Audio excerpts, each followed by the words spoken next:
I heard this is your favourite song. Favourite. It's the top 10 Philippines special songs. And as you can see in this very busy bar, people are loving it. It's all kicking off. Also, there's a nice view. Well, it would be nice if it were daylight. Well, we were told that the van would leave at 11, so we arrived at 11:07 knowing that it would be late, and we are the only people in here. It's not leaving anytime soon. We said 10 minutes, but 10 minutes means at least an hour. The man's a liar. Or maybe he's just optimistic, perpetually optimistic. This whole country is very optimistic then. If lying is analogous to optimism, then yes.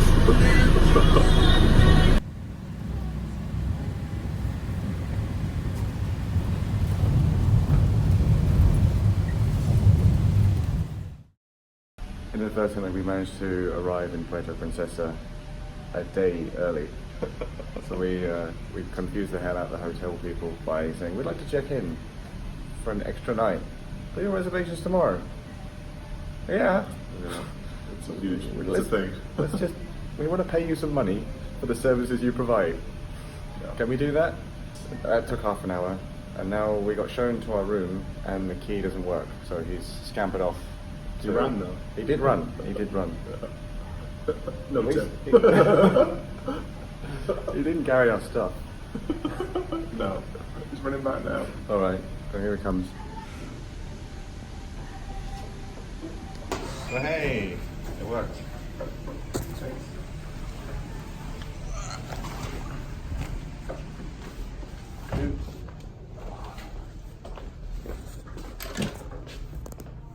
A real hotel room for once. Yeah. It's good. Yeah? This is good. It's amazing. Oh. You ready? Yeah. It's a car. And a building site. This is creepy as hell. What the hell? Can we get out? Like a back entrance to you. You can. Wow. It smells of fish. So the Can you smell that? yeah, the thin veneer of civilization is within these four walls. It's like they're still building the other half of the hotel. Let's just close the door. Such an odd concept. Right. Civilized. Uncivilized. Civilized. Uncivilized.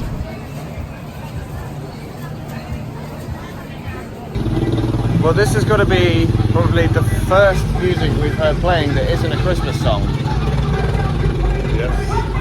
So, standard giant curbs, tiny roofs. So we're gonna go check out what the hell is going on. They've been at it for hours now, and it's deafeningly loud. So, let's go check it out.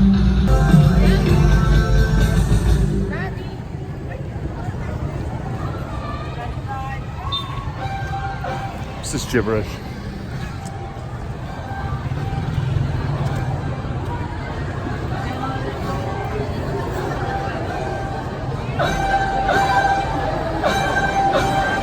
Okay, so ang una namin tatawagin ay ang first runner-up, yung mga may award na.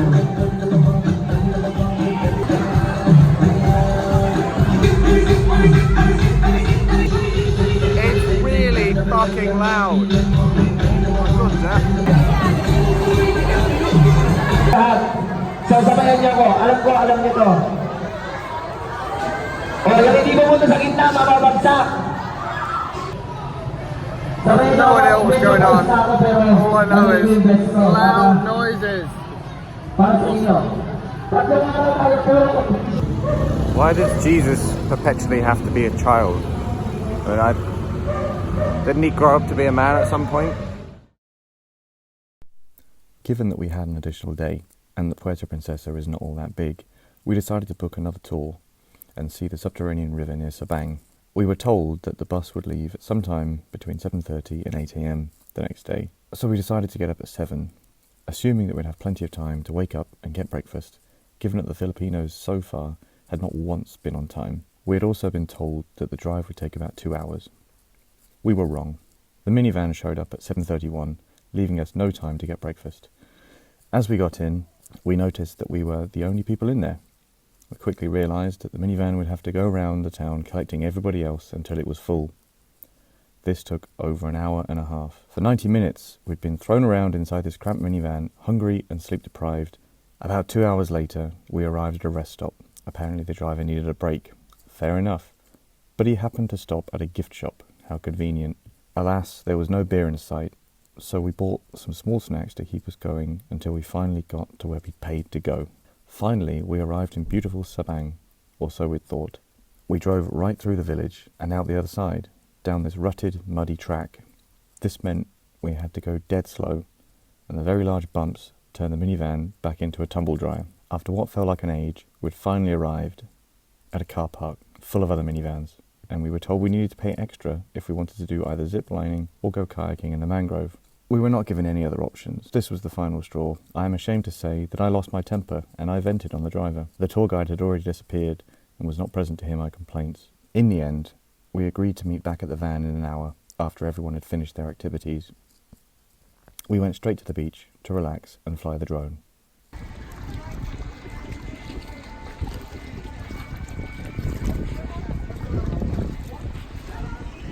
Chaos.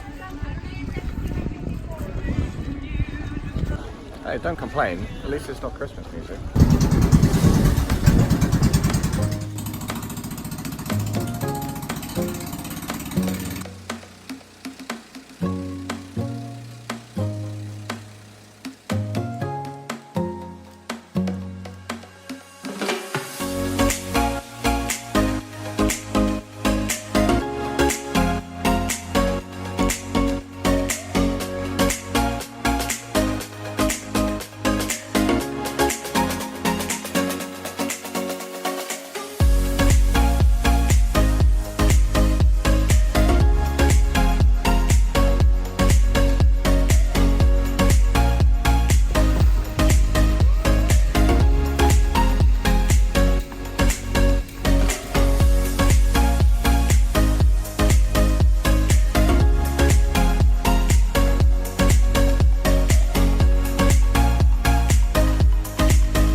Despite all of the dithering and discomfort, the subterranean river was, on balance, worth it.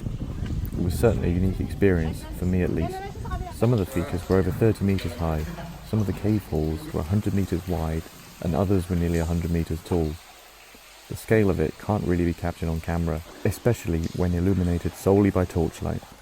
We only got to see 4 kilometres of the river, but it goes on for more than 24 kilometres into the island's interior. Clearly the first explorers of this cave were hungry Catholics, as most of the stalactites and stalagmites were named after fruits or vegetables, or after religious iconography. We passed such things as the carrot, the lettuce, the eggplant. The cave was full of bats and swallows. I've never seen anything like it.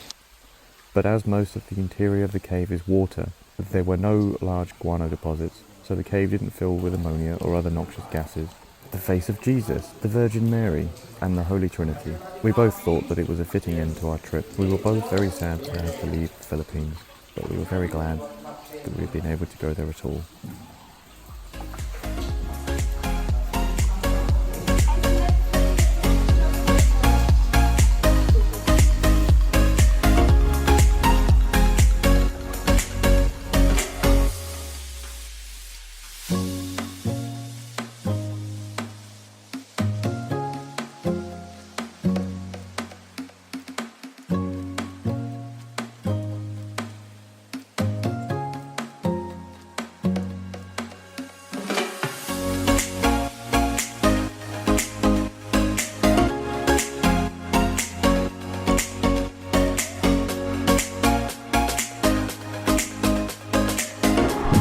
Live, is it? Zaddy.